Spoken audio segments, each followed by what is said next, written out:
Haleluya, Tuhan Yesus baik, Tuhan Yesus dahsyat, Tuhan Yesus luar biasa, Tuhan Yesus mengasihimu. Maju ke gerakan dalam kegerakan daily life, kingdom principle, menghidupi prinsip kerajaan Allah setiap hari dengan cara yang paling sederhana. Kita bertekun dalam pengajaran firman Tuhan ya.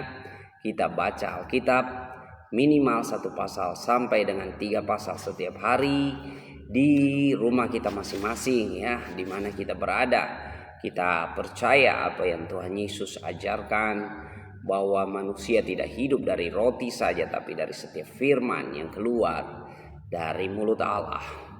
Jadi kita memulai mempraktekkan kebenaran firman Tuhan mulai dari membaca. Kenapa kita mulai dari membaca? Karena dengan membaca, saya percaya Roh Kudus memberi kita pengertian, menuntun kita pada kebenaran, dan mengingatkan kita pada ajaran Yesus Kristus. Dan kita ada persekutuan bersama-sama ya, kita bertekun dalam pengajaran firman Tuhan lewat kajian-kajian yang ada. Puji Tuhan, Tuhan Yesus baik. Saya menyapa buat semua sahabat-sahabat, buat saudara-saudara yang kekasih di dalam Tuhan ya. Silakan subscribe channel Pendeta Raymond Mantik, like, dan mari kita kolaborasi beritakan Injil Kerajaan Allah bersama-sama ya. Pagi hari ini mari kita menikmati persekutuan dengan bertekun dalam pengajaran firman Tuhan lewat kajian Alkitab yang ada. Juga buat saudara sahabat muslim yang mau bergabung bersama-sama dan ingin tahu apa isi Alkitab, apa isi Injil, silakan ya. Daripada sekedar berasumsi dan tidak tahu apa isi Injil, mari kita belajar bersama-sama dalam kajian Injil ya, lewat kegerakan daily life kingdom principle, menghidupi prinsip kerajaan Allah setiap hari dengan cara yang paling sederhana. Kita belajar Alkitab ya. Salam kenal buat semua sahabat-sahabat. Silakan di subscribe channel Pendeta Raymond Mantik. Sebelum kita akan memulai kajian ini, kita berdoa dulu ya. Mari kita berdoa.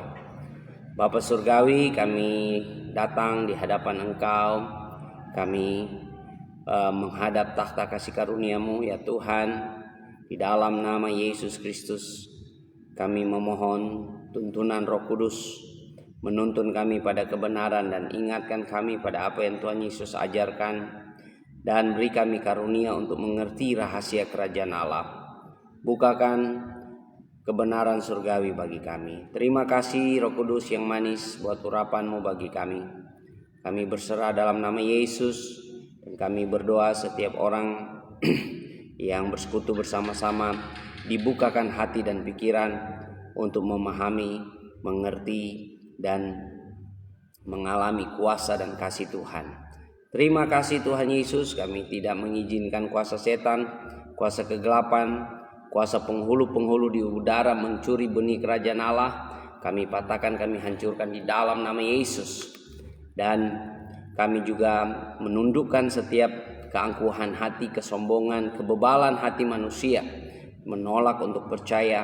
Kami tundukkan di bawah pemikiran Kristus, di bawah firman Tuhan. Dalam nama Yesus Tuhan kami berdoa. Haleluya. Amin, amin, amin. Semangat, semangat, semangat. Puji Tuhan. Kita akan mengkaji Injil Matius pasal yang ke-12 ya. Baru saja kita mengkaji hari Sabtu ya, kita mengkaji pasal 11. Sekarang kita akan mengkaji Injil Matius pasal 12. Bagi saudara yang ingin belajar firman Tuhan, belajar Alkitab, mari maju ke gerakan. Dalam kegerakan menghidupi prinsip kerajaan Allah setiap hari, membaca Alkitab minimal 1 pasal sampai dengan 3 pasal setiap hari. Mari kita mendengarkan bersama-sama. Saya akan membacakannya bagi kita. Matius pasal 12 mulai ayat yang pertama. Pada waktu itu, pada hari Sabat, Yesus berjalan di ladang gandum. Karena lapar, murid-muridnya memetik bulir gandum dan memakannya. Melihat itu, berkatalah orang-orang Farisi kepadanya, "Lihatlah murid-muridmu berbuat sesuatu yang tidak diperbolehkan pada hari Sabat." Tetapi jawab Yesus kepada mereka, "Tidakkah kamu baca apa yang dilakukan Daud ketika ia dan mereka yang mengikutinya lapar? Bagaimana ia masuk ke dalam rumah Allah dan bagaimana mereka makan roti sajian yang tidak boleh dimakan, baik olehnya maupun oleh mereka yang mengikutinya, kecuali oleh imam-imam. Atau tidakkah kamu baca dalam kitab Taurat bahwa pada hari-hari Sabat imam-imam melanggar hukum Sabat di dalam bait Allah, namun tidak bersalah? Aku berkata kepadamu, di sini ada yang melebihi bait Allah. Jika memang kamu mengerti maksud firman ini, yang ku kehendaki ialah belas kasihan dan bukan persembahan. Tentu kamu tidak menghukum orang yang tidak bersalah, karena Anak Manusia adalah Tuhan atas hari Sabat." Setelah pergi dari sana, Yesus masuk ke rumah ibadat mereka. Di situ ada seorang yang mati sebelah tangannya. Mereka bertanya kepadanya, "Bolehkah menyembuhkan orang pada hari Sabat?" Maksud mereka ialah supaya dapat mempersalahkan Yesus maksudnya ya. Tetapi Yesus berkata kepada mereka, "Jika seorang dari antara kamu mempunyai seekor domba dan domba itu terjatuh ke dalam lubang pada hari Sabat, tidakkah ia akan menangkapnya dan mengeluarkannya? Bukankah manusia jauh lebih berharga daripada domba? Karena itu boleh berbuat baik pada hari Sabat." Lalu kata Yesus kepada orang itu, "Ulurkanlah tanganmu." Dan ia mengulurkannya, maka pulihlah tangannya itu dan menjadi sehat seperti tangannya yang lain. Lalu keluarlah orang-orang Farisi itu dan bersekongkol untuk membunuh dia. Tetapi Yesus mengetahui maksud mereka, lalu menyingkir dari sana. Banyak orang mengikut Yesus dan ia menyembuhkan mereka semuanya. Ia dengan keras melarang mereka memberitahukan siapa dia, supaya genaplah firman yang disampaikan oleh Nabi Yesaya. "Lihat, itu hambaku yang kupilih, yang kukasihi, yang kepadanya jiwaku berkenan. Aku akan menaruh rohku ke atasnya, dan ia akan memaklumkan hukum kepada bangsa-bangsa. Ia tidak akan berbantah dan tidak akan berteriak, dan orang tidak akan mendengar suaranya di jalan-jalan. Bulu yang patah terkulai tidak akan diputuskannya, dan sumbu yang pudar nyalanya tidak akan dipadamkannya, sampai ia menjadikan hukum itu menang, dan padanya lah bangsa-bangsa akan berharap. Aku berkata kepadamu, segala dosa dan hujat manusia akan diampuni, tetapi hujat terhadap Roh Kudus tidak akan diampuni. Apabila seorang mengucapkan sesuatu menentang Anak Manusia, ia akan diampuni. Tetapi jika ia menentang Roh Kudus, ia tidak akan diampuni di dunia ini, tidak, dan di dunia yang akan datang pun tidak. Jika suatu pohon kamu katakan baik, maka baik pula buahnya. Jika suatu pohon kamu katakan tidak baik, maka tidak baik pula buahnya. Sebab dari buahnya pohon itu dikenal. Hai kamu keturunan ular beludak, bagaimanakah kamu dapat mengucapkan hal-hal yang baik, sedangkan kamu sendiri jahat? Karena yang diucapkan mulut meluap dari hati.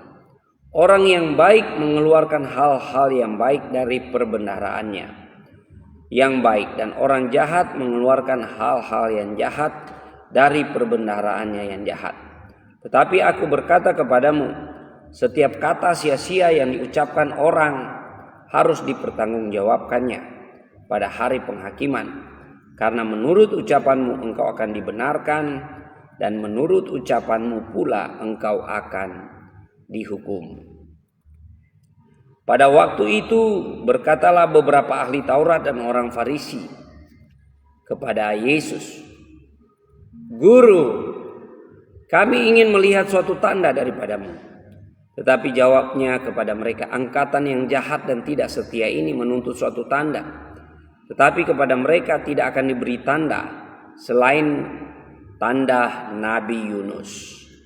Seperti Yunus tinggal di dalam perut ikan 3 hari 3 malam, demikian juga Anak Manusia akan tinggal di dalam rahim bumi 3 hari 3 malam.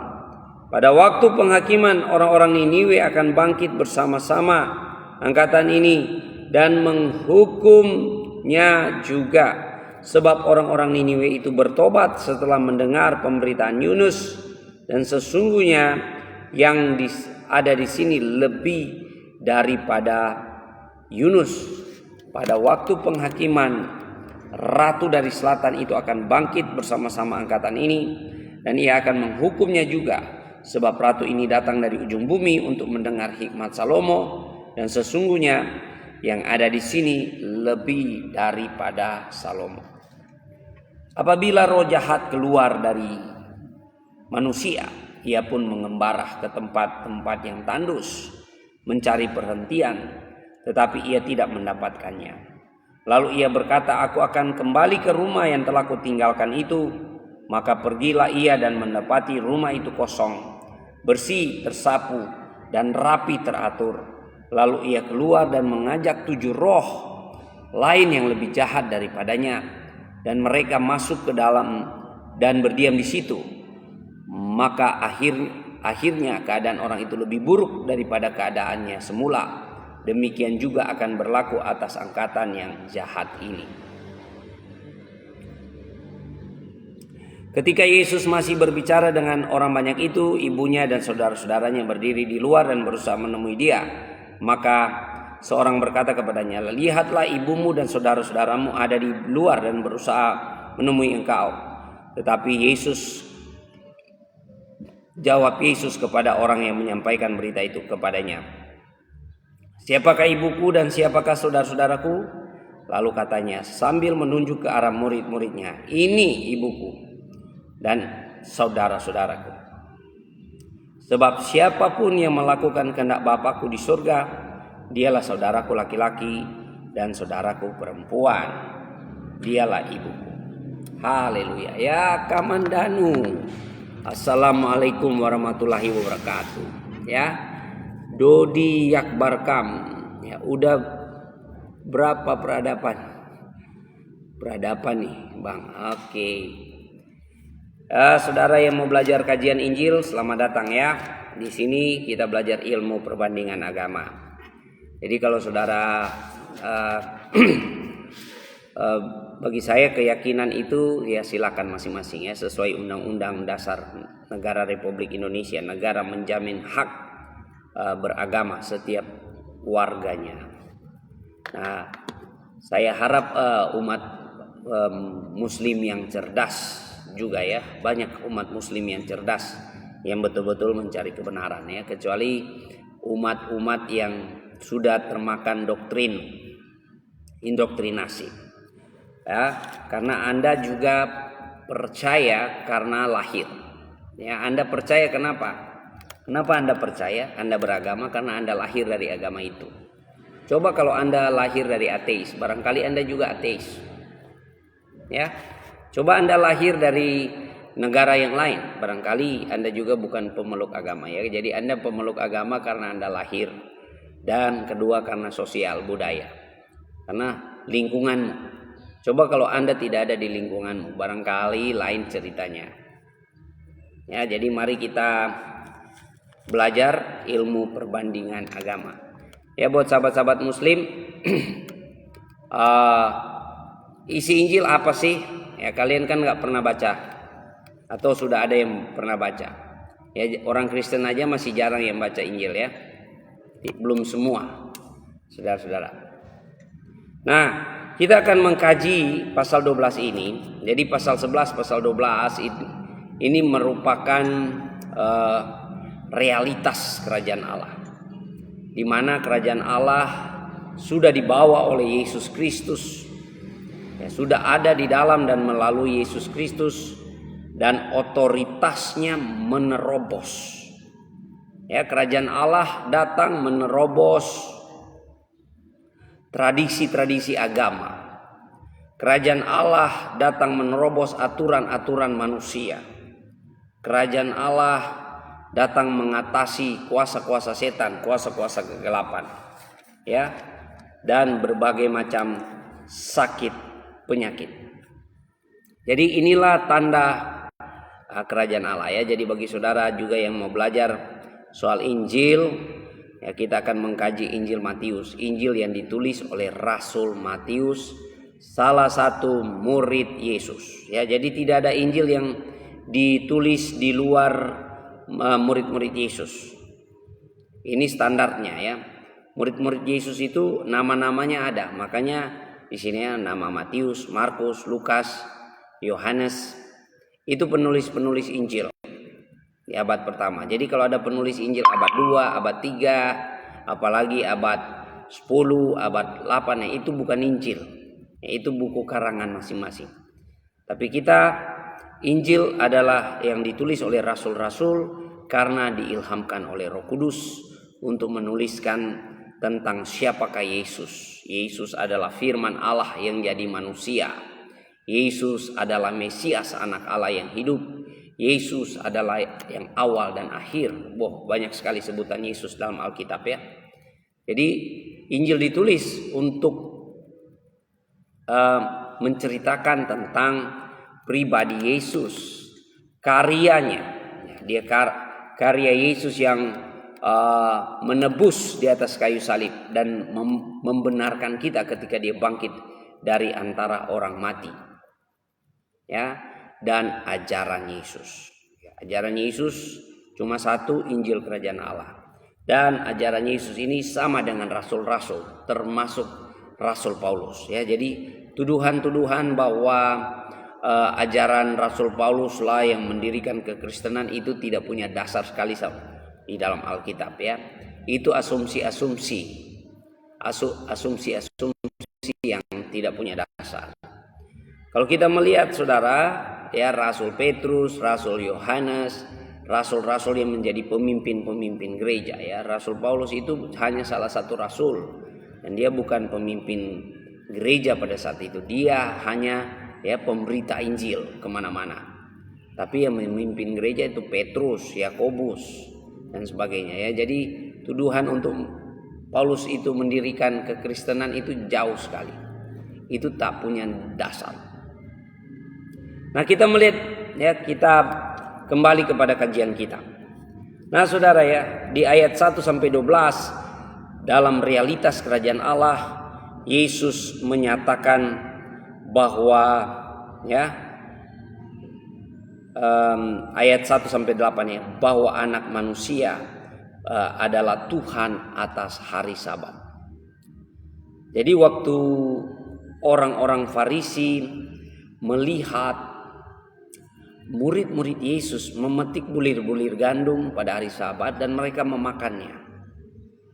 Nah, ini secara tradisi melanggar aturan Taurat, melanggar perintah Taurat, ya.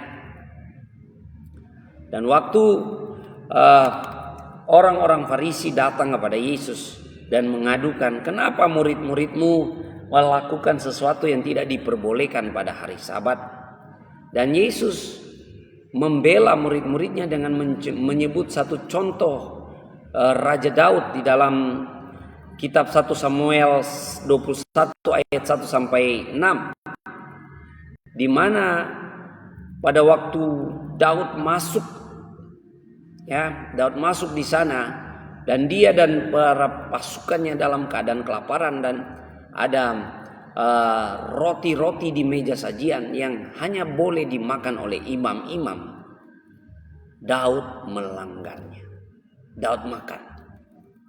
Ya, jadi Yesus mau mengajarkan bahwa aturan-aturan yang ada itu untuk kebaikan dan kesejahteraan manusia, bukan untuk manusia untuk aturan-aturan. Inilah belenggu agamawi.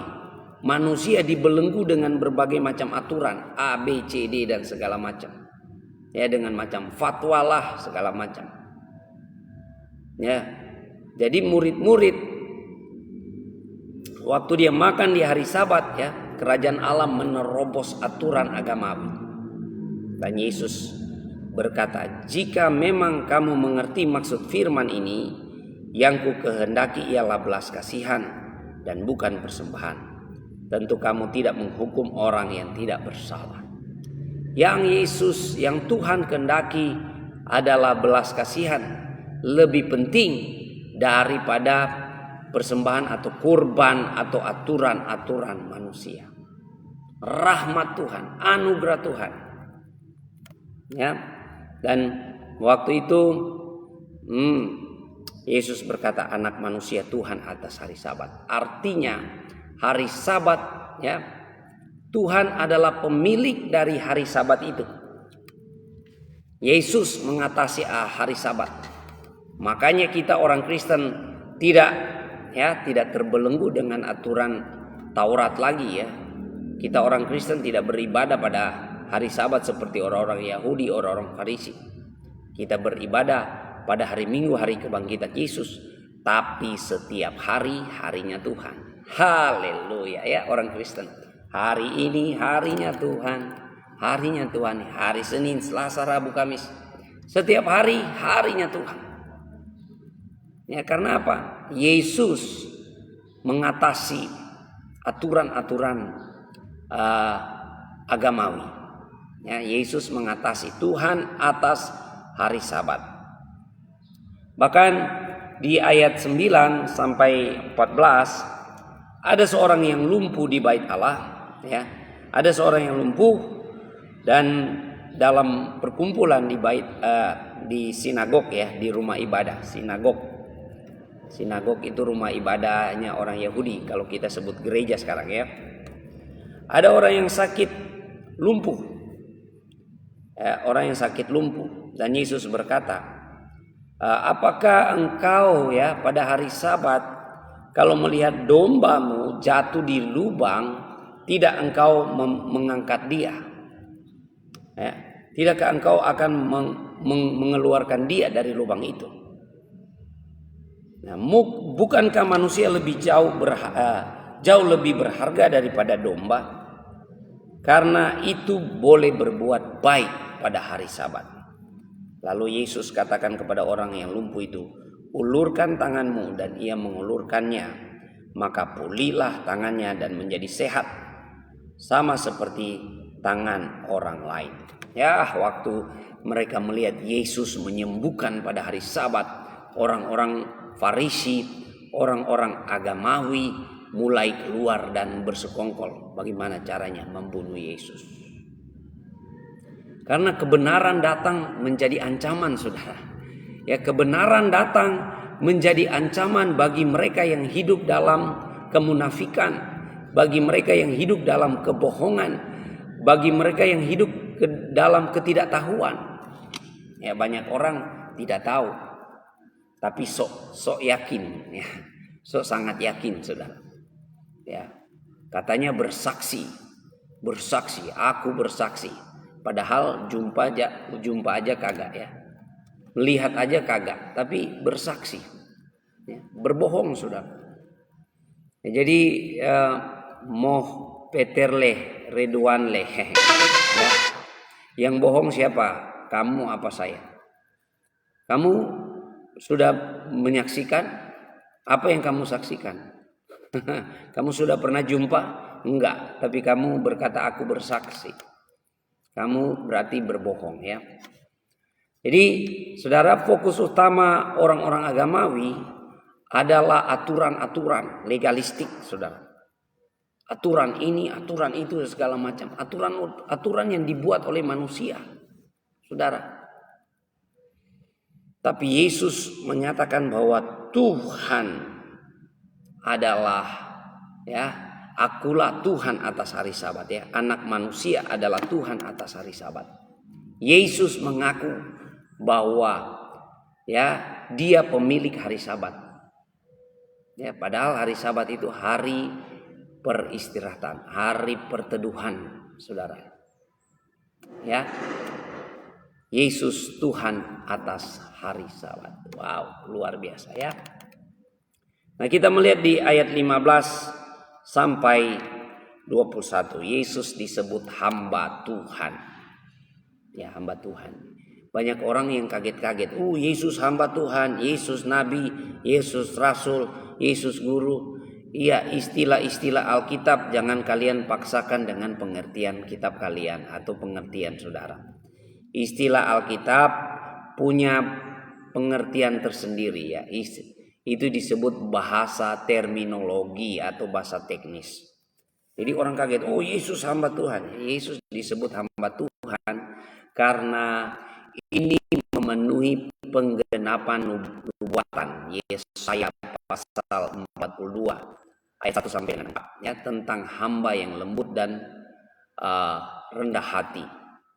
Saudara-saudara, ya. Di sini dikatakan, ya, banyak orang mengikut Yesus dan ia menyembuhkan mereka semuanya. Ia dengan keras melarang mereka memberitahukan siapa dia. Ya. Yesus melarang keras memberitahukan, mengumandangkan bahwa dia adalah Mesias. Kenapa? Karena dia tidak mau diangkat oleh rakyat menjadi Mesias politik. Dia tidak mau. Yesus adalah Mesias rohani, ya. Makanya di sini supaya genaplah firman yang disampaikan oleh Nabi Yesaya.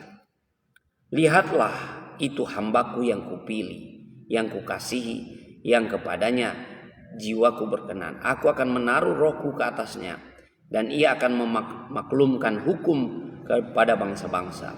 Ia tidak akan berbantah dan tidak akan berteriak, dan orang tidak akan mendengar suaranya di jalan-jalan. Bulu yang patah terkulai tidak akan diputuskannya, dan sumbu yang pudar nyalanya tidak akan dipadamkannya, sampai ia menjadikan hukum itu menang. Dan padanyalah bangsa-bangsa akan berharap. Ya. Jadi saudara-saudara, kehadiran Yesus menegakkan hukum. Kematian Yesus di atas kayu salib menebus manusia dari dosa dalam kerangka menegakkan hukum. Ingat, Allah itu Maha Pengasih, Maha Penyayang. Makanya banyak orang bilang, Allah kan Maha Pengasih, Maha Penyayang. Kenapa dia tidak saja langsung mengampuni manusia yang berdosa? Kan Allah Maha Pengasih dan Maha Penyayang. Tapi ingat baik-baik, Allah itu, ya, Allah itu Maha Adil, Maha Kudus. Ada hukumnya. Ada hukumnya. Ya, jadi dosa itu melanggar hukum Allah. Makanya hukum harus ditegakkan. Ya. Setiap tempat yang hukumnya ditegakkan itu menjadi maju, Saudara. Coba saudara ke negara-negara maju sana. Itu supremasi hukumnya luar biasa. Ya, coba kalau saudara di Indonesia sering dibilang hukumnya tajam ke bawah, tumpul ke atas. Ya, karena supremasi hukum di Indonesia masih dalam perjuangan, ya. Tapi dalam kerajaan Allah hukum ditegakkan setegak-tegaknya. Karena apa? Allah setia, Allah adil, dan Allah tidak mau dipermainkan. Firman-Nya itu ya dan amin. Terima kasih Adri Wurara, terima kasih, ya. Jadi saudara-saudara, Yesus datang untuk menegakkan hukum sebagai hamba. Yani memang Yesus datang sebagai hamba. Yesus tidak datang dalam kebesarannya, raja di atas segala raja. Katanya raja di atas segala raja, lahir di kandang domba. Ya, dia datang dalam kesederhanaan. Sementara orang Yahudi waktu menantikan hari Tuhan, mereka mengharapkan Mesias datang dalam segala kebesaran dan kemuliaannya. Ya, jadi orang Yahudi masih menantikan Mesias sampai saat ini. Nah, kita sedang menantikan kedatangan Yesus yang kedua kali. Yesus waktu datang kedua kali dia datang dengan segala kebesarannya, segala kemuliaannya, dengan bala tentara kerajaan Allah, malaikat-malaikat surgawi. Ya, luar biasa ya. Jadi hukum akan ditegakkan, belas kasihan akan dicurahkannya, bulu yang patah terkulai tidak akan diputuskannya. Ya, dia akan datang memulihkan, merestorasi, mengembalikan kepada semula.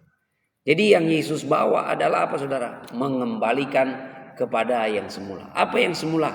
Semula itu manusia, Adam dan Hawa di Taman Eden, hidup dalam hadirat Tuhan senantiasa selama-lamanya. Ya, manusia itu diciptakan untuk hidup selama-lamanya. Apa yang membuat manusia mati? Karena dosa. Ya, karena dosa. Dosa membuat manusia kehilangan kemuliaan Allah. Ya, dosa membuat manusia hilang sasaran. Ya, hilang sasaran. Jadi arti dosa apa sih? Ya, banyak orang memikirkan dosa, arti dosa. Oh, dosa itu membunuh, mencuri, berbohong dan sebagainya. Itu surface-nya, permukaannya. Tapi intinya, saudara, dosa itu artinya ya hilang sasaran. Manusia yang tadinya sasarannya untuk memuliakan Allah, menyenangkan Allah di Taman Eden, tapi dia hilang sasaran karena dia tergoda dengan rayuan dan tipu daya si ular jahat, si iblis. Maka sasarannya menuju kebinasaan, kematian kekal. Makanya Yesus mengembalikan kepada posisi yang semula. Dia tegakkan itu hukum. Manusia harus hidup selama-lamanya dalam kerajaan surga. Hidup kekal, bukan mati kekal.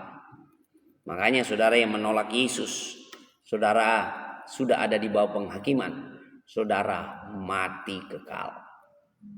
Ya, agamamu tidak dapat menyelamatkan engkau dalam kerajaan Allah. Agama tidak dapat menyelamatkan engkau. Ya, Anda harus bertobat, lahir dari air dan roh. Ya, sama seperti saudara jadi warga Indonesia. Kenapa Anda jadi warga? Karena Anda lahir. Begitu juga dalam kerajaan Allah, Anda harus lahir di sana. Lutfi Topi Jerami, apakah surga itu ada? Ya, Yesus membawa kerajaan surga. Ya, jadi realitas surga dan neraka ada di dalam Alkitab. Neraka di dalam Alkitab artinya kematian kekal, penghukuman kekal. Oke, itu Udin Sawit. Alkitab tidak berkata demikian ya. Itu kata kitab kamu. Kami tidak percaya kitab kamu. Alkitab mengatakan berbeda ya. Yesus adalah Tuhan atas hari Sabat. Yesus berkuasa. Itu realitas kerajaan Allah ya. Dalam kerajaan Allah, raja di atas segala raja datang untuk melayani. Ya, jadi Yesus datang untuk melayani. Coba kita lihat di Markus 10 ayat 45 ya. Markus 10 ayat 45. Di sini Markus 10 ayat 45. Karena anak manusia juga datang bukan untuk dilayani, melainkan untuk melayani dan untuk memberikan nyawanya menjadi tebusan bagi banyak orang. Jadi Yesus ya sudah menubuatkan kematian dan kebangkitannya sudah dinubuatkan. Bahkan Yesus sudah mengajarkan murid-muridnya bahwa dirinya datang itu menjadi memberikan nyawanya untuk korban tebusan bagi banyak orang. Ya. Jadi dia mengajarkan bagaimana arti itu merendahkan diri dan melayani. Melayani ya. Hukum dalam kerajaan Allah melayani, saudara. Mau jadi yang terbesar harus melayani, menjadi hamba. Dan melayani ini luar biasa, saudara. Saya kasih contoh praktis ya, ilmu melayani. Saudara pernah ke bank? Ya, pasti kita semua pernah ke bank, saudara ya. Mau bank apa aja? Pasti di pintu bank masuk, saudara sudah disambut. Satpam yang sambut. Tapi satpam sambut dengan begitu ramah. Selamat pagi, selamat siang, apa yang perlu kami bantu? Iya toh? Baru sampai di teller juga, terima kasih, apa juga yang perlu kami bantu, apa yang kami lakukan. Mereka di training khusus untuk hospitality. Dan untuk belajar hospitality itu sangat lumayan juga anggarannya, saudara ya. Padahal di dalam Alkitab Yesus sudah mengajarkan kalau mau jadi yang terbesar harus melayani. Ya, hospitality itu bagian dari tindakan melayani, memberi. Ya Yesus nggak datang di dunia, wah dia raja di atas segala raja lalu dia ngebosi. Seperti bos, ayo layani saya, enggak. Yesus memberi teladan, melayani, bahkan dia mencuci kaki murid-muridnya. Karena murid-muridnya udah mulai kayak cacing kepanasan. Wah, siapa yang terbesar dalam kerajaan Allah? Kalau Yesus datang dalam kemuliaannya, saya mau di sebelah kiri dan sebelah kanan. Artinya mau jadi orang yang punya otoritas penting. Tapi Yesus katakan, kalau mau jadi terbesar harus melayani. Ya, sama seperti Yesus. Dia melayani, bahkan menjadi korban tebusan bagi banyak orang. Ya, jadi tuduhan-tuduhan bahwa Pauluslah yang memberi ajaran penebusan itu tak punya dasar Alkitab. Ya, itu karena orangnya nggak pernah baca Alkitab. Ya, korban hoax atau korban indoktrinasi ini seperti Udin Sawit. Udin Sawit ini udah nggak punya nalar sehat ya untuk mengkaji membedakan ilmu perbandingan agama. Karena apa? Sudah termakan indoktrinasi. Coba kalau punya nalar sehat ya, mencari kebenaran, mencari jalan yang lurus. Orang yang nalar sehat mencari kebenaran dan jalan yang lurus, saya yakin pasti jumpanya Tuhan Yesus. Ya saya sudah banyak ketemu tuh orang yang biar dia sholat lah, minta jalan yang lurus, ketemunya Tuhan Yesus kok. Ya, jadi Tuhan Yesus itu dahsyat. Nah, di sini kita melihat di ayat 22 sampai ayat 37 ya. Ayat 22 sampai ayat 37 di pasal 12 Injil Matius. Lutfi topi jerami, kriteria masuk surga sederhana, terima kasih karunia Tuhan, terima rahmat Tuhan, terima kemurahan Tuhan, bertobat, percaya Yesus, mengaku Yesus Tuhan, Yesus Mesias anak Allah yang hidup, percaya karyanya di atas kayu salib, dia mati dan bangkit, dia mati menebus kita, bangkit membenarkan kita, dan hidup dalam kerajaannya. Ya, itu sederhana. Saudara harus menerima saja karunia, ya, rahmat Allah, anugerah Allah, kasih karunia Allah. Dengan apa? Iman. Iman, percaya walaupun tidak melihat. Ya. Ya, ini jujur, percaya walaupun tidak melihat. Kita imani sudah. Bukan yang aku bersaksi. Aku bersaksi, emang kamu pernah ketemu? Pernah lihat? Jumpa aja kagak, nggak tahu juga ya modelnya kayak apa. Tiba-tiba udah muncul saksi. Itu saksi dusta namanya. Betul nggak? Coba kalau ditanya di pengadilan, kamu saksi? Iya. Kapan lihatnya? Kapan jumpanya? Nah, pasti bingung jawabnya. Karena itu saksi dusta itu. Oke, kita lihat ya realitas kerajaan Allah. Yesus dengan kuasanya. Kemana Yesus pergi ya di sini di ayat 22. Kemudian dibawalah kepada Yesus seorang yang kerasukan setan. Orang itu buta dan bisu, lalu Yesus menyembuhkannya sehingga si bisu itu berkata-kata dan melihat. Wah, waktu orang banyak melihat itu saudara, mereka takjub. Saya rasa juga kita ya, kalau kita lihat mujizat pasti kita takjub saudara. Tapi apa yang terjadi saudara dengan orang-orang agamawi, orang Farisi, orang Saduki, imam-imam mulai berkata, dia mengusir setan dengan kuasa Beelzebul. Dia mengusir setan dengan kuasa Beelzebul. Artinya Yesus usir setan dengan kuasa setan. Ya, jadi orang-orang Farisi, orang-orang agamawi ini menolak untuk percaya. Mereka sudah lihat mujizat. Mereka sudah lihat perkara ajaib terjadi. Tapi karena agama mereka, karena aturan-aturan agama mereka, karena ajaran-ajaran agama mereka, mereka menolak untuk percaya, malah fitnah. Yesus usir setan pakai kuasa setan. Lalu Yesus ajarkan kepada mereka, mana mungkin setan usir setan, ya? Mana mungkin jeruk makan jeruk. Kalau ada setan usir setan, berarti kerajaannya hancur, terpecah belah. Ya. Tapi ini yang Yesus katakan, tetapi jika aku mengusir setan dengan kuasa Roh Allah, maka sesungguhnya kerajaan Allah sudah datang kepadamu. Haleluya. Ya, sesungguhnya kerajaan Allah sudah datang padamu. Makanya kita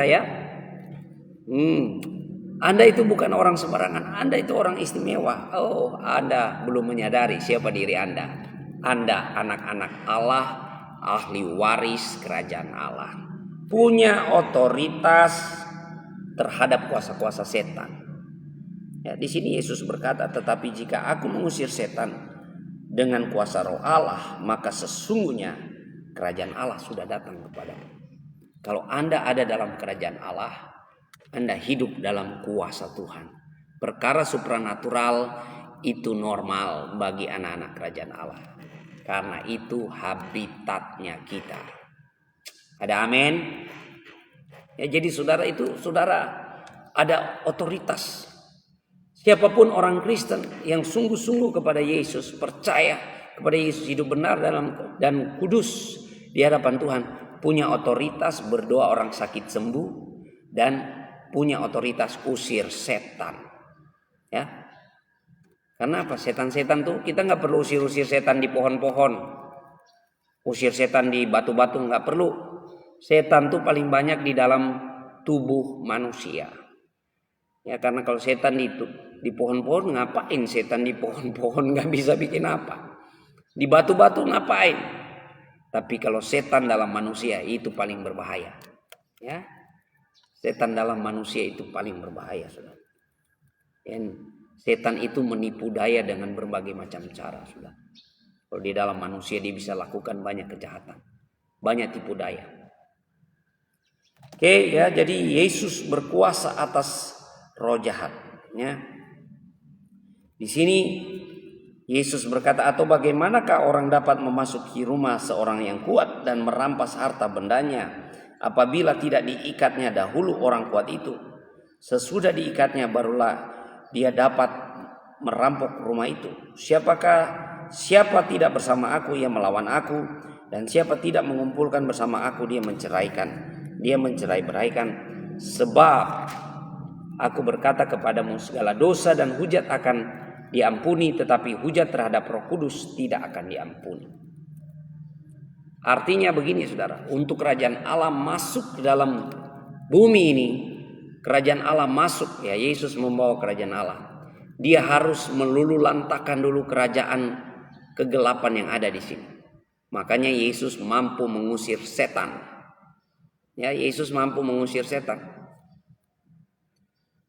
Dan ini yang terjadi, saudara, orang-orang agamawi, ya, yang musuh paling besar kerajaan Allah itu orang agamawi. Makanya orang agamawi tidak dapat masuk dalam kerajaan Allah. Jadi Anda boleh beragama seumur hidup Anda, tapi kalau Anda tidak bertobat, tidak lahir baru, tidak terima Yesus, Anda tidak akan masuk dalam kerajaan Allah, sekalipun Anda beragama Kristen. Ya, jadi kalau Anda cuma Kristen tomat, saya bilang Kristen tomat, ya, Minggu tobat, Senin kumat, Anda tidak akan masuk dalam kerajaan Allah. Ya, oke. Nah, jadi segala dosa, hujat manusia akan diampuni. Bahkan hujat kepada Yesus, Anda menghujat Yesus, Anda menghina Yesus, akan diampuni. Tapi kalau engkau menghujat Roh Kudus, Anda tidak akan diampuni. Ya. Di sini ayat 32 di sini dikatakan, apabila seorang mengucapkan sesuatu tentang anak manusia, ia akan diampuni. Ya, jadi yang maki-maki, yang fitnah-fitnah Yesus di atas kayu salib, yang pukul Yesus, dia tetap akan diampuni kalau dia datang bertobat. Tetapi jika ia menentang Roh Kudus, ia tidak akan diampuni di dunia ini, tidak, dan di dunia yang akan datang pun tidak. Ya, jadi tidak ada pengampunan bagi orang yang menghujat Roh Kudus. Ya, artinya apa? Orang-orang agamawi, ya, Rusman, ya, Rusman, itu setan-setan itu kepepet kalau di tubuh binatang. Ya. Setan-setan itu paling senang ada di tubuh manusia. Nah, saudara-saudaraku yang kekasih dalam Tuhan, orang yang menghujat Yesus, ya, di sosmed ini, waduh, saya lihat banyak orang yang menghujat Yesus, memaki, fitnah segala macam. Yesus katakan mereka tetap akan diampuni kalau mereka minta ampun, datang. Tapi orang yang menghujat Roh Kudus tidak akan diampuni di dunia sekarang ini maupun dunia yang akan datang. Kenapa? Karena mereka menolak kebenaran. Mereka menolak kehendak Allah. Mereka menolak untuk percaya. Mereka menolak untuk menerima Yesus Kristus sebagai Mesias, anak Allah yang hidup. Ya, di dalam hati mereka, di dalam roh mereka, Roh Kudus sudah datang menginsafkan mereka. Sebenarnya mereka mau percaya, tapi gengsi. Sebenarnya mereka mau percaya, tapi takut. Sebenarnya mereka mau percaya, ya, tapi malu. Karena apa? Mereka sudah terlahir dari kepercayaan mereka. Mereka sudah terlahir dengan agama mereka. Mereka sudah terbiasa dengan lingkungan mereka. Makanya mereka menolak untuk percaya, sama seperti orang agamawi ini, orang-orang Farisi, orang-orang Saduki, imam-imam. Ya, tapi tidak semuanya, saudara, ya, karena murid-murid Yesus juga orang-orang Yahudi. Ada berapa murid Yesus yang benar-benar orang Farisi, ya? Nikodemus, Yusuf Arimatea, itu murid-murid Yesus dari orang-orang penting itu, orang-orang Farisi. Ada Saulus yang jadi Rasul Paulus, murid-murid Yesus, saudara. Ya, jadi orang yang menghujat Roh Kudus tidak akan mengalami pengampunan. Nah, bagaimana dengan kita anak-anak Tuhan, ya? Anda sudah percaya Yesus. Kalau Anda ditegur oleh Roh Kudus, ya, biasanya saya yakin semua orang Kristen kalau dia bikin dosa, dia tahu dia berdosa. Ya, dia berdusta, dia tahu dia berdusta. Dia tahu dia bersalah. Kalau dia ditegur di hatinya, Roh Kudus tegur, dia datang langsung, Tuhan ampuni saya berdosa. Kalau Anda memiliki hati seperti itu, Anda orang yang berkenan di hadapan Tuhan. Sama seperti Daud, ya. Daud itu orang yang berkenan di hadapan Tuhan. Kenapa? Karena waktu ditegur, dia selalu menyadari dan minta ampun.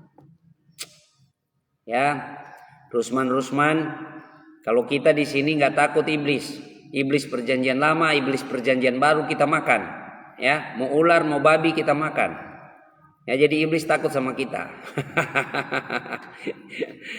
Haleluya, dan Yesus baik, ya. Jadi iblis telah dikalahkan oleh Yesus di atas kayu salib. Iblis tidak punya kuasa apa lagi terhadap kita anak-anak manusia, terhadap kita orang-orang Kristen, anak-anak Allah, ya. Makanya kita punya otoritas, sama seperti di sini, ya. Yesus punya otoritas untuk usir setan. Begitu juga anak-anak Tuhan punya otoritas untuk usir setan. Ya, jadi dosa terhadap Roh Kudus, ya, hujat terhadap Roh Kudus tidak akan diampuni. Makanya Yesus katakan seperti ini, ya. Hai kamu keturunan ular beludak, bagaimanakah kamu dapat mengucapkan hal-hal yang baik sedangkan kamu sendiri jahat? Kenapa Yesus bilang keturunan ular beludak? Ya, ini teguran keras. Karena begini, orang Yahudi itu merasa sangat istimewa.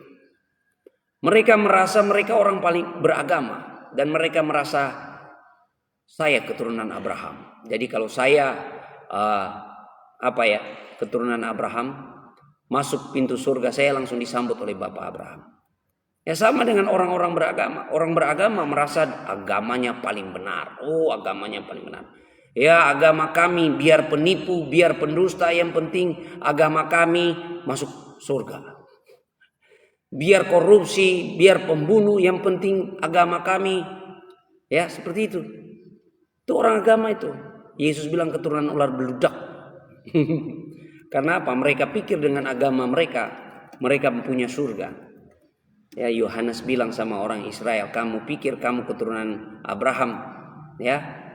Tuhan sanggup membangkitkan keturunan Abraham dari batu-batu ini. Jadi saudara-saudara ya, orang-orang agamawi itu akan kelihatan dari buahnya. Di sini Yesus bilang ya, orang yang baik mengeluarkan hal-hal yang baik dari perbendaharaannya yang baik. Orang yang jahat mengeluarkan hal-hal yang jahat dari perbendaharaannya yang jahat. Tetapi aku berkata kepadamu, setiap kata sia-sia yang diucapkan orang harus dipertanggungjawabkannya pada hari penghakiman. Ya, karena menurut ucapanmu engkau akan dibenarkan, dan menurut ucapanmu pula engkau akan dihukum. Ya, jadi Yesus akan datang pada penghakiman ya. Kita sedang menantikan Yesus datang kedua kali. Dia akan datang sebagai hakim yang adil di akhir zaman, saudara-saudara ya. Di kesudahan zaman, Yesus akan datang sebagai hakim yang adil, dan dia akan menghakimi setiap orang. Jadi orang yang menolak untuk percaya kepada Yesus, ya sudah pasti ujungnya neraka, kematian kekal. Tapi orang yang percaya, dia akan masuk dalam kehidupan yang kekal dalam kerajaan Allah.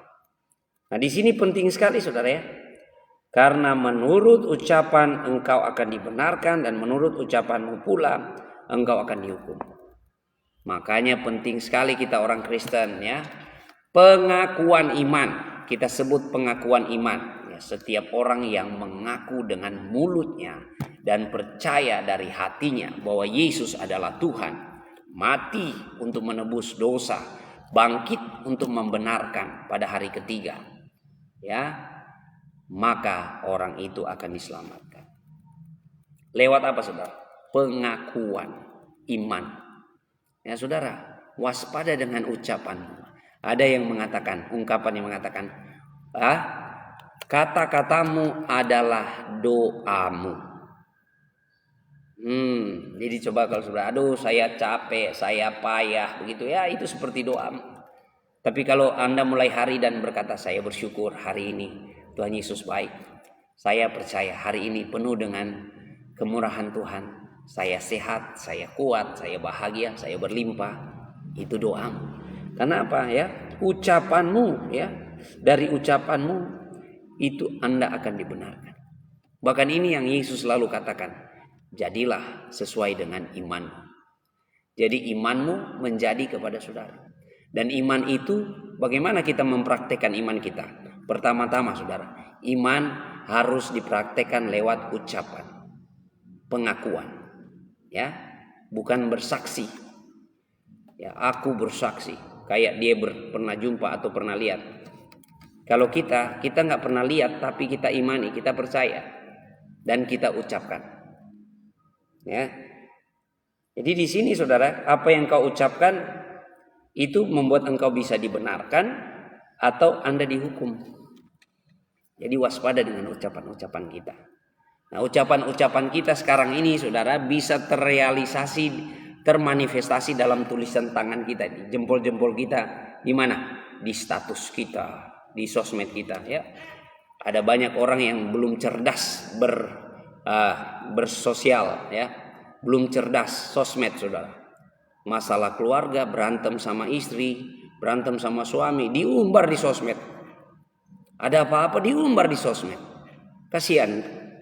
Karena apa? Belum cerdas bersosial media. Saudara ya.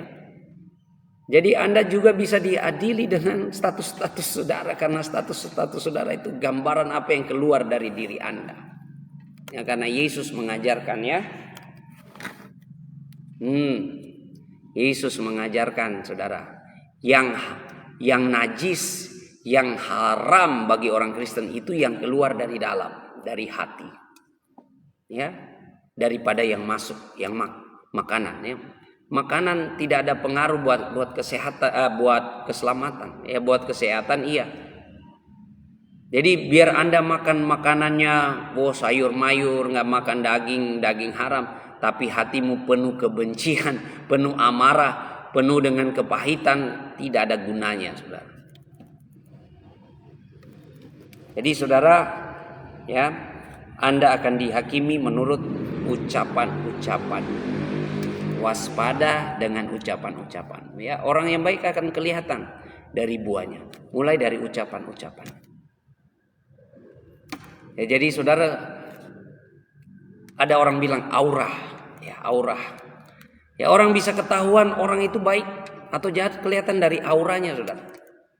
Dari air mukanya bisa ketahuan, saudara. Apalagi dari kata-katanya. Wah, seperti itu ya. Kita lanjut di ayat 38 sampai 42. Orang Farisi meminta tanda. Apa tanda bahwa engkau Mesias? Tunjukkan kepada kami. Yesus bilang, angkatan yang jahat ini, yang tidak percaya, yang menolak. Tidak ada tanda lain selain tanda Yunus.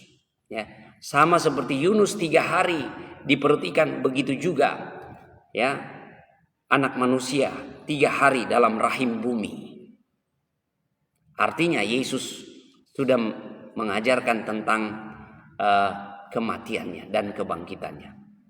Ya, tapi Yesus mengatakan orang Niniwe waktu dengar berita Yunus bertobat, mereka berpuasa sampai hewan-hewan pun puasa. Ya, kalau saudara baca kitab Yunus itu luar biasa. Kenapa Yunus nggak mau ke Niniwe?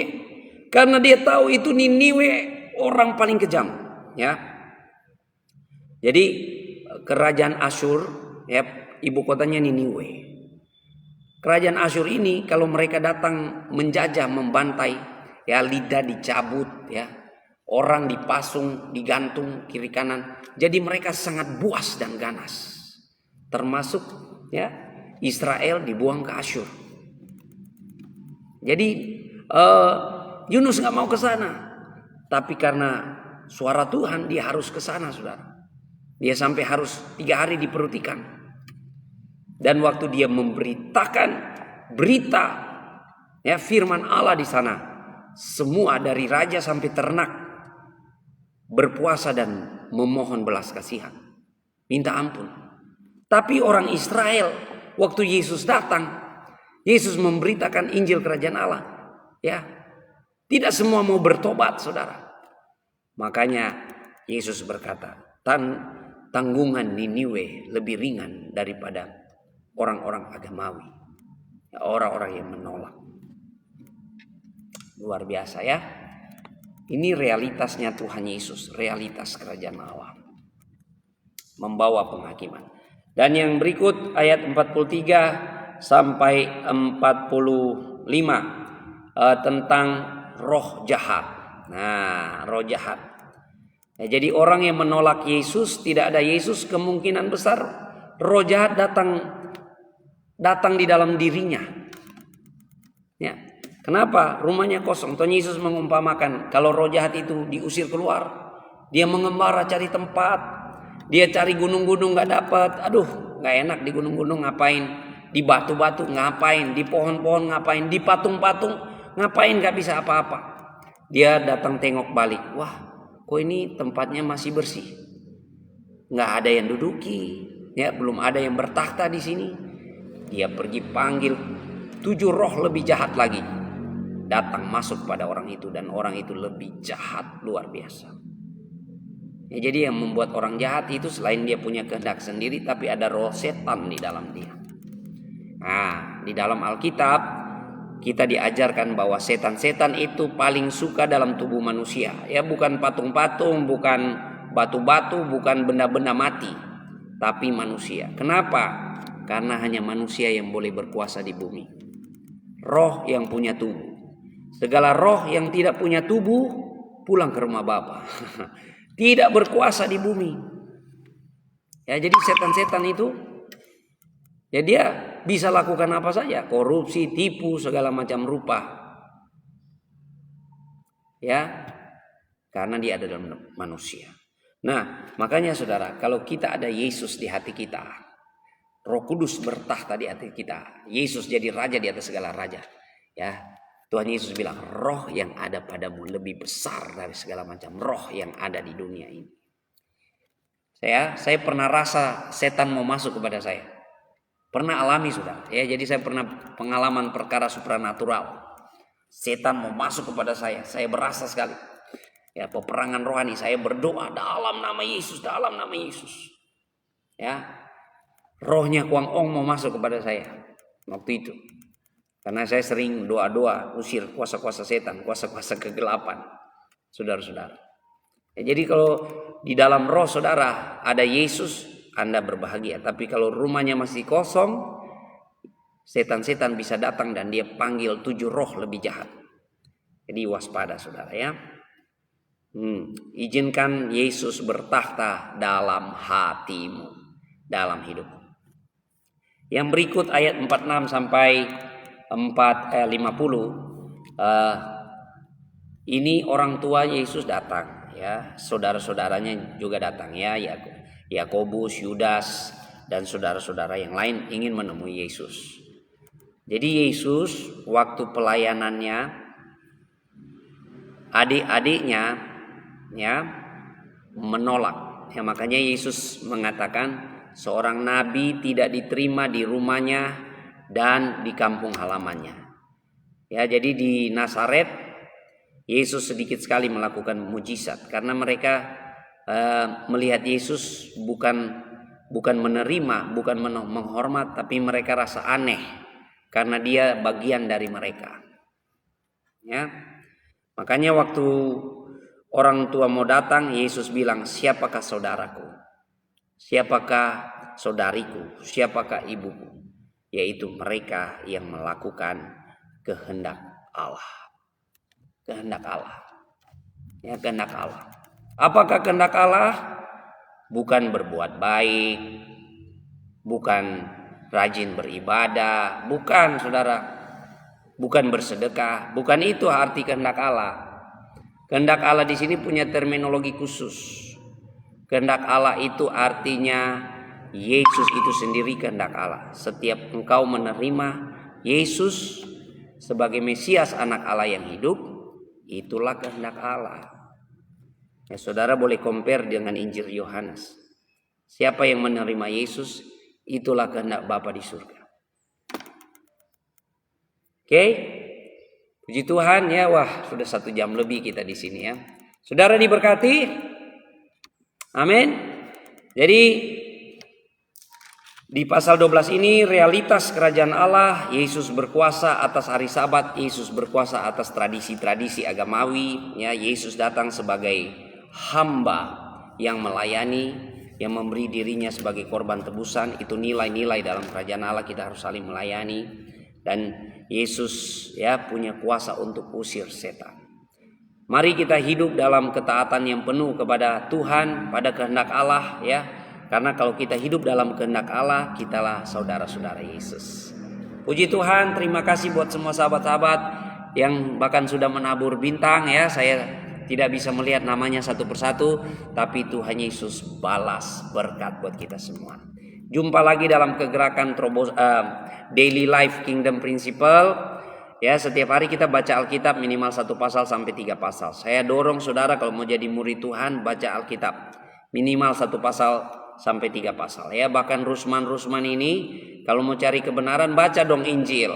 Jangan cuma termakan indoktrinasi, oh Injil telah dipalsukan lalu kamu tidak bisa ngecek. Ya, sekarang ini dunia sudah terbuka, nggak ada yang tersembunyi. Semua orang bisa baca ya. Saya juga bisa baca Al-Quran seperti itu. Oke, dan mari kita kolaborasi beritakan Injil kerajaan Allah. Bagikan pemberitaan ini di wall saudara, kepada teman-teman saudara, di grup saudara. Saya percaya pasti jadi berkat Tuhan ya. Firman Tuhan tidak pernah kembali dengan sia-sia. Puji Tuhan, Tuhan Yesus memberkati kita. Besok kita akan mengkaji Matius pasal 13. Saya mengharapkan saudara sudah baca Alkitab di rumah dan kita datang dalam kajian bersama-sama ya. Tuhan Yesus memberkati kita. Mari kita berdoa bersama-sama. Terima kasih Tuhan, kami bersyukur kasih setia Tuhan, kemurahan Tuhan. Kami telah belajar firman Tuhan Terangi kami supaya kami jadi murid Tuhan, jadi anak Tuhan, dan berjalan dalam kuasa-Mu, dalam otoritas-Mu. Terima kasih Tuhan.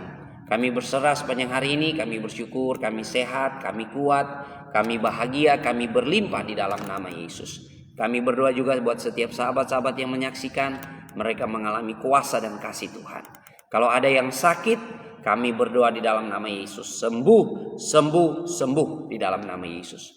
Kalau ada yang mengalami belenggu kegelapan kuasa roh jahat, kami berdoa di dalam nama Yesus.